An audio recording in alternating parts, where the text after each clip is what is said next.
devient trop puissante et immersive. Tu penses être rationnel. Tu crois analyser les situations avec logique. Tu es convaincu que tes décisions sont le fruit de ta réflexion. Mais si je te disais que, chaque jour, ton cerveau te manipule, pas volontairement, pas méchamment, mais systématiquement, ton cerveau utilise des raccourcis mentaux appelés biais cognitifs. Ils sont rapides, automatiques, invisibles, et ils influencent tes opinions, tes relations, ton argent, ta carrière, tes choix quotidiens. Ces biais existent pour te faire gagner du temps, mais dans le monde moderne, ils peuvent te piéger. Aujourd'hui, on va voir 10 biais cognitifs qui contrôlent littéralement ta vie. Et une fois que tu les comprends, tu ne regardes plus jamais tes décisions de la même façon. 1. Le biais de confirmation.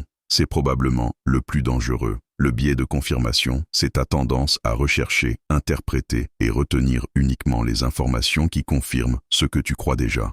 Exemple simple, tu penses que les réseaux sociaux rendent malheureux. Que vas-tu faire? Tu vas cliquer sur les articles qui disent que c'est toxique. Tu vas ignorer les études nuancées. Tu vas retenir les témoignages négatifs. Ton cerveau adore avoir raison. Admettre qu'on a tort est douloureux. Résultat, on s'enferme dans des bulles d'opinion. On se radicalise. On débat pour gagner, pas pour comprendre. Prendre conscience de ce biais, c'est apprendre à chercher activement les arguments opposés.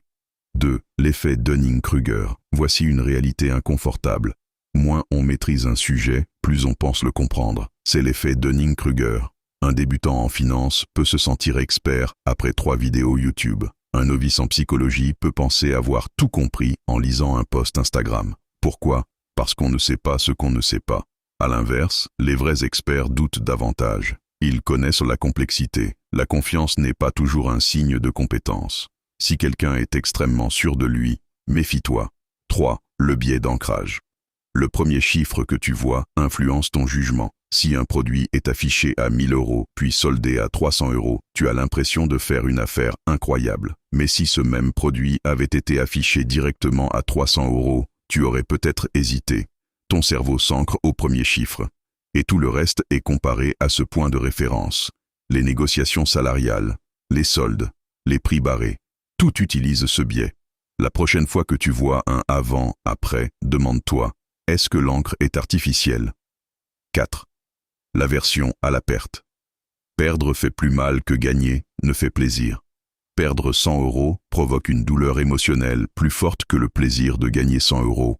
C'est pour ça que on garde des actions qui chutent, on reste dans des relations qui ne fonctionnent plus, on refuse de vendre à perte, on espère récupérer, mais le passé est irrécupérable.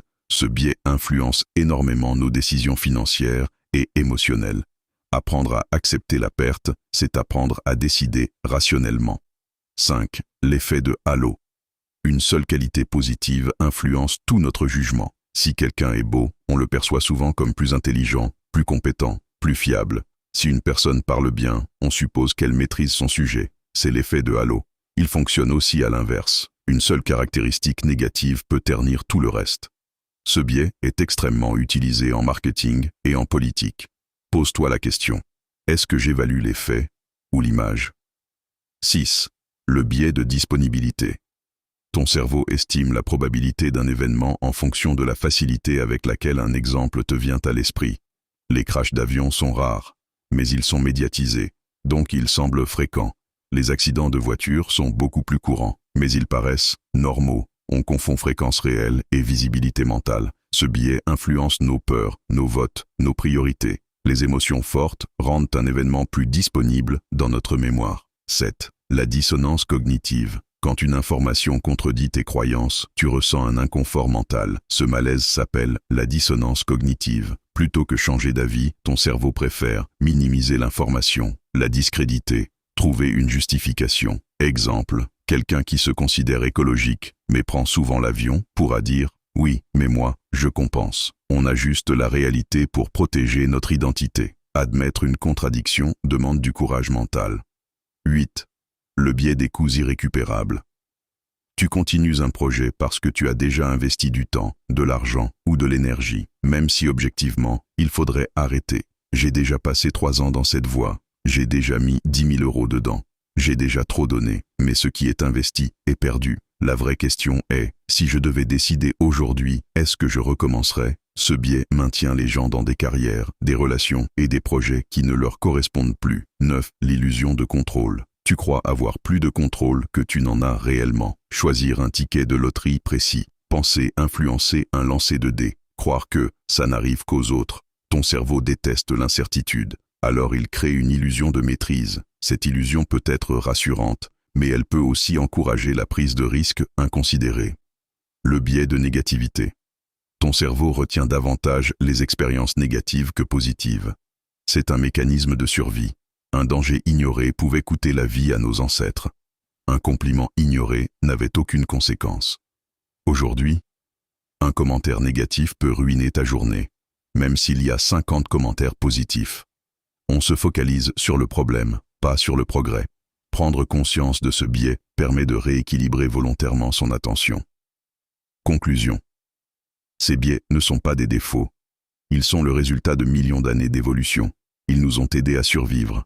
Mais dans un monde complexe, rapide, saturé d'informations, ils peuvent nous manipuler.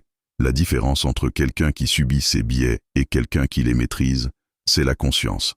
Cette semaine, observe tes décisions. Demande-toi, est-ce un fait ou une interprétation? Est-ce rationnel ou émotionnel? Est-ce moi ou un biais? Tu ne pourras pas éliminer ces biais, mais tu peux apprendre à les reconnaître. Et ça, c'est déjà reprendre le contrôle.